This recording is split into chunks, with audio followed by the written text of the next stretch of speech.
ആനയുടെ പ്രസവവും മനുഷ്യൻ്റെ പ്രസവവും, ആനയുടെ പ്രസവം വളരെ കോംപ്ലിക്കേറ്റഡ് ആണോ, മനുഷ്യൻ്റെ പ്രസവമാണോ അതിലേറെ കോംപ്ലിക്കേറ്റഡ്?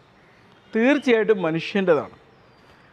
ആനയുടെ പ്രസവം എന്ന് പറഞ്ഞാൽ നമുക്കറിയാം, ആന അങ്ങോട്ട് പ്രസവിച്ച് കഴിഞ്ഞാൽ ഒരു ഫുള്ളി ഡെവലപ്ഡ് ആയിട്ടുള്ള ഒരു കുട്ടിയാണ് പിറക്കുന്നത്. മനുഷ്യൻ്റെത് അങ്ങനെയാണോ?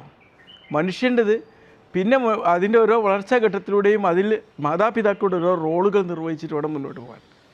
ജനിച്ചപാടെ ഒരു കുട്ടിയും എഴുന്നേറ്റ് ഓടിച്ചാടി നടക്കൂല. അതിന് ഒരുപാട് പ്രശ്നങ്ങളെയും പ്രതിസന്ധികളെയും മറികടന്നിട്ട് അതിനെ അതിജീവിച്ചിട്ട് ഒരു മനുഷ്യനായി വളർന്നു വരേണ്ടതുണ്ട്. ഒരുപക്ഷെ പറഞ്ഞാൽ എന്താണ്, മനുഷ്യൻ കുഞ്ഞ് ജനിക്കുന്നതെന്ന് പറഞ്ഞു കഴിഞ്ഞാൽ ഒരു സോഷ്യൽ സിസ്റ്റത്തിൻ്റെ പൂർണ്ണമായിട്ട് ഭാഗവത്തായിട്ടുള്ള ഒരു പരീക്ഷണ വസ്തു എന്ന രീതിയിലാണെന്ന് വേണമെങ്കിൽ പറയാം. അവിടെ ഓരോരുത്തർക്കും ഓരോ റോളുണ്ട്. മനുഷ്യനെ അവരെ ജനിപ്പിച്ച രക്ഷിതാക്കൾക്കൊക്കെ അവരെ വളർത്തിക്കൊണ്ടിരുന്നതിൽ പ്രത്യേകിച്ച് റോളുകളുണ്ട്. ആനക്കതില്ല.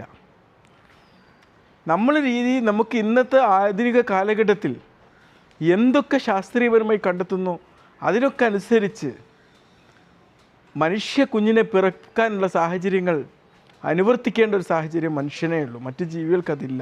എന്നാലും ഒരുപാട് വെറ്റിനറി ഡോക്ടേഴ്സും വെറ്റിനറി സാഹചര്യങ്ങളിലൂടെ പെറ്റ് അനിമൽസിനൊക്കെ നമ്മളെ മനുഷ്യൻ്റെ ഒരു ഇച്ഛപ്രകാരം, അവരുടെ സ്വന്തം ഇച്ഛപ്രകാരമല്ല, അതിന് നയിക്കുന്നു എന്ന് മാത്രമേ ഉള്ളൂ.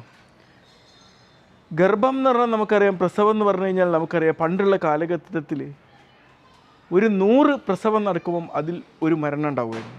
ഇന്ന് അത് 10,000-1 ചുരുങ്ങി എന്നുള്ളതാണ്. അത് ചില്ലറ ചുരുക്കമല്ല, ഒരുപാട് ചുരുങ്ങി എന്നുള്ളതാണ്. പണ്ടൊക്കെ പൂർവികർ പ്രസവത്തിന് പോകാമെന്ന് പറയുമ്പം മരിക്കാൻ വേണ്ടി കൊണ്ടുപോകാമെന്ന് വരെ വിശ്വസിച്ച കാലമുണ്ട്. നിങ്ങളത് ആലോചിച്ച് നോക്കിയാൽ പറയും, നിങ്ങൾ മുത്തച്ഛിമാരോടൊക്കെ ചോദിച്ചാൽ അറിയാം. ഒരു മരണിക്കാൻ വേണ്ടിയിട്ട് കൊണ്ടുപോകുന്ന കഫംപൂട എന്നൊക്കെ പറഞ്ഞില്ല, വെള്ള ഡ്രസ്സ് വരെ കൊടുത്തിട്ടാണ് പ്രസവത്തിന് കൂട്ടിക്കൊണ്ടുപോകാറ്.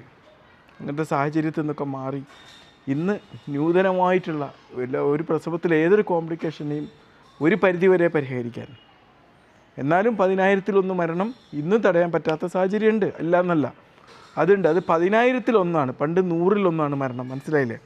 അത്രയേറെ മാറ്റമുണ്ട്. അപ്പോൾ പറഞ്ഞാൽ 10,999 അല്ലേ, അത്രയേറെ മരണങ്ങൾ, അല്ലെങ്കിൽ 99 മരണങ്ങൾ തടയാൻ ഇന്ന് സാധിക്കുന്നു എന്നുള്ളതാണ്. മനസ്സിലായോ? അപ്പം അത്രയേറെ മാറ്റങ്ങളുള്ളൊരു കാലഘട്ടത്തിൽ നമ്മൾ എന്ത് ചെയ്യണം? നൂതനമായ രീതികളിലൂടെ നമ്മൾ യോജിച്ച് പോവേണ്ടതുണ്ട്. അതിനൊക്കെ കൊണ്ട് വിമർശിച്ചിട്ട് പണ്ടുള്ളതുപോലെ തന്നെ കാര്യങ്ങൾ നടക്കണമെന്ന് വിചാരിച്ചു കഴിഞ്ഞാൽ, അങ്ങനെ വിചാരിക്കുന്നതുകൊണ്ട് ചില ആൾക്കാരെങ്കിലും വിചാരിക്കുന്നതിൽ തെറ്റുണ്ട് എന്നൊന്നും ഞാൻ പറയുന്നില്ല. നമ്മൾ ഇന്നും ആ കാട്ടുയുഗത്തിൽ തന്നെ ജീവിച്ചു പോകേണ്ട ആവശ്യം വരും.